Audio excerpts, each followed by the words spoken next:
Hello everyone, आप सबका मेरे इस चैनल पर स्वागत है। Welcome to my channel. मैं यहाँ पे बात कर रही हूँ ब्रेन स्ट्रोक के बारे में।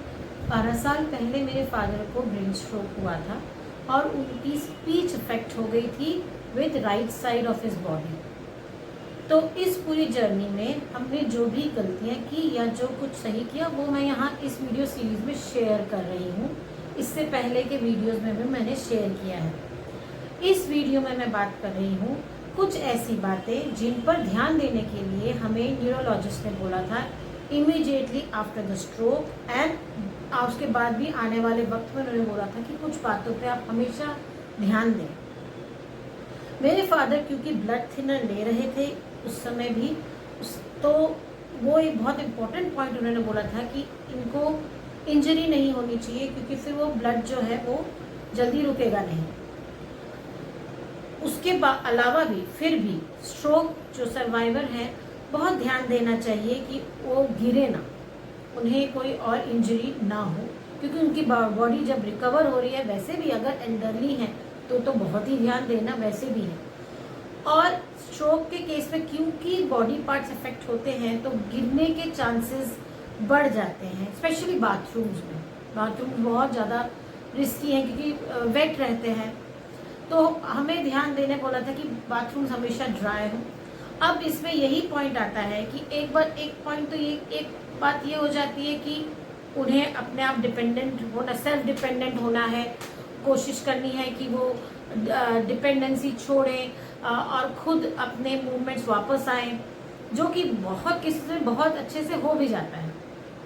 लेकिन एट द सेम टाइम हमें उस बारे में भी ध्यान देना है कि इस सारी प्रैक्टिस में, इस सारी कोशिश में कहीं वो डिसबैलेंस होकर गिर ना जाए। तो ये बहुत ध्यान देने की बात होती है। उनके साथ खड़े रहना है, उन्हें मोटिवेट भी करना है कि वो खुद चले, चाहे कोई चीज़ आसपास पकड़ के चले, खुद अपनी बॉडी को हैंडल करने की कोशिश करें। नहाने भी जा रहे हैं तो हमेशा ध्यान रखना है कि वो फिसल ना जाए, लेकिन एट द सेम टाइम अगर उन्हें पूरी तरह से डिपेंड करेंगे तो फिर वो रिकवर कैसे करेंगे। तो ये दोनों बातें संग संग चलनी है और उनका बहुत ध्यान देना है। इस बात का ध्यान देने को कहा था कि और स्ट्रोक आ सकते हैं, तो you need to watch out for it. आपको ध्यान देने की ज़रूरत है कि कुछ एकदम से कोई चेंज या साइलेंट स्ट्रोक भी आता है कई बार। तो डॉक्टर ने हमें बहुत ज़्यादा केयरफुल रहने बोला। ये मैं आज इसलिए यहाँ शेयर कर रही हूँ कि एक और केस जो जिसके बारे में पता चला था, उसमें मेरे फादर की एज की ही लेडी को जब स्ट्रोक आया और वो हॉस्पिटलाइज हुई तो उन्हें बिल्कुल सही ट्रीटमेंट मिला, सब कुछ सही हुआ उनका इलाज। और जब वो हॉस्पिटल के पॉइंट ऑफ व्यू से रिकवर कर गई तो उन्हें जब डिस्चार्ज कर दिया गया और वो घर आई तो उन्हें एक और स्ट्रोक आया। उस स्ट्रोक के बाद उनकी स्पीच इफेक्ट हुई। पहले स्ट्रोक में स्पीच नहीं इफेक्ट हुई थी। तो जो उनके बच्चे थे उनको they were very angry on the hospital. उन्हें ये गुस्सा चढ़ा कि उनकी मदर शायद ठीक नहीं हुई थी और हॉस्पिटल ने नेग्लिजेंस की है और उन्होंने ध्यान नहीं दिया और उन्होंने क्यों उन्हें घर आने दिया, क्यों डिस्चार्ज दिया, हमारी मदर को फिर से स्ट्रोक आया। तो यह हॉस्पिटल की गलती है। शायद गलती ये है कि उन्होंने उन्हें नहीं बताया कि और स्ट्रोक होना चाहिए। बताया कि नहीं बताया वो भी मैं नहीं क्लियर, पर आता है, स्ट्रोक आने के चांसेस रहते हैं। हॉस्पिटल में सारे टेस्ट ठीक हो जाने के बाद भी, घर आ जाने के बाद भी ध्यान देना जरूरी है। हमारे न्यूरोलॉजिस्ट ने तो हमें ये गाइडेंस दी थी। तो इस बारे में मैं इसीलिए बताना चाहती हूँ कि ज़रूरी नहीं है कि हॉस्पिटल ने जब डिस्चार्ज दिया तो उन्होंने गलत डिस्चार्ज दिया। उस समय उनको टेस्ट में सब ठीक लगा हो, क्वाइट पॉसिबल, इसीलिए उन्होंने डिस्चार्ज दिया। लेकिन बाद में घर आने के बाद एक और बार स्ट्रोक या मल्टीपल स्ट्रोक होने के चांसेस रहते हैं और वो ध्यान देना पड़ेगा। मेरे फादर को नहीं आया था, लेकिन आने के चांसेस रहते हैं। फिर हमें ये भी बोला कि पीरियोडिकली उन्हें चेक कराना, उनके check at least once a year, उनका कलर डॉपलर और भी जो टेस्ट होते हैं ज़रूर कराने हैं, वो छोड़ना नहीं है।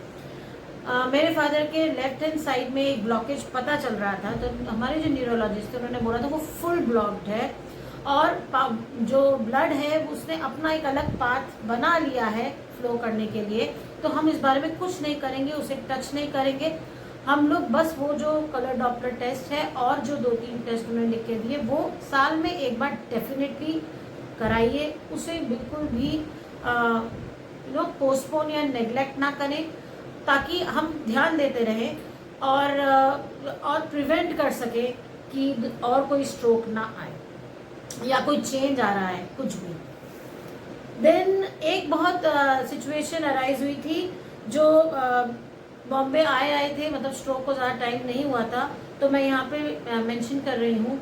मेरे फादर को खांसी जुकाम हुआ था, जो मौसम चेंज होने पे होता है, तो बहुत ज़्यादा खांसी होने पे तो उन्हें हमने कफ सिरप दिया था।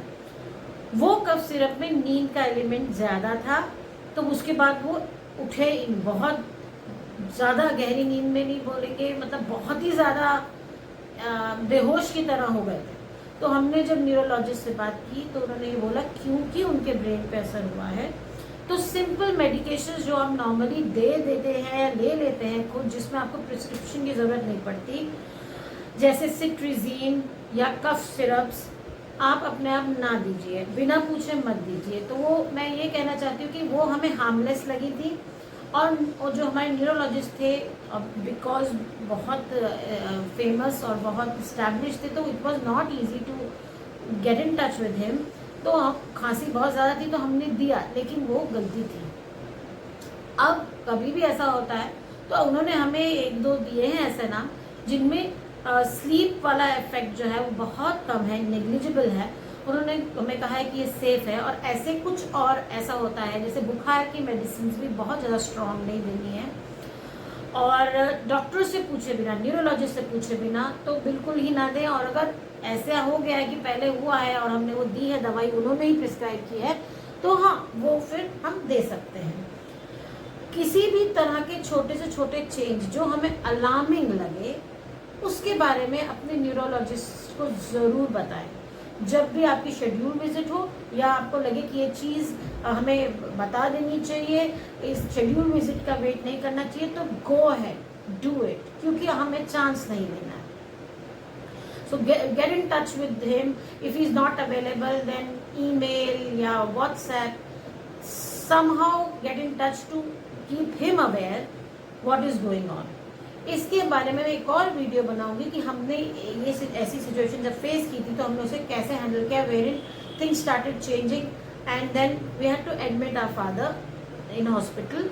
तो वो उनका डिसीजन था। उन्होंने कहा कि जबकि बहुत अलार्मिंग नहीं था जो चेंज दिख रहे थे, जो भी हमें प्रॉब्लम दिख रही थी, बट वो सॉल्व भी नहीं हो रही थी, तो उन्होंने बोला कि आप एडमिट कर दो, तो हमने एडमिट किया।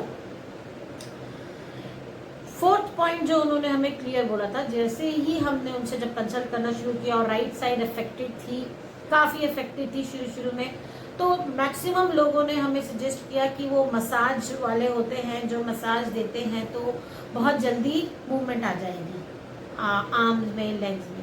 तो हमने उनसे जब बात की तो उन्होंने बोला नहीं करना है।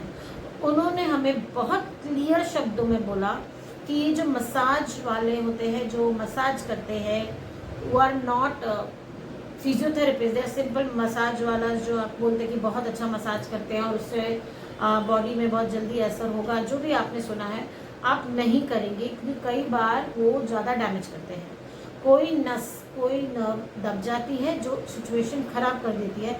उन्होंने हमें बहुत क्लियर बोला कि आप ये सब में नहीं पड़िए, आप ये सब बिल्कुल भी नहीं करिए।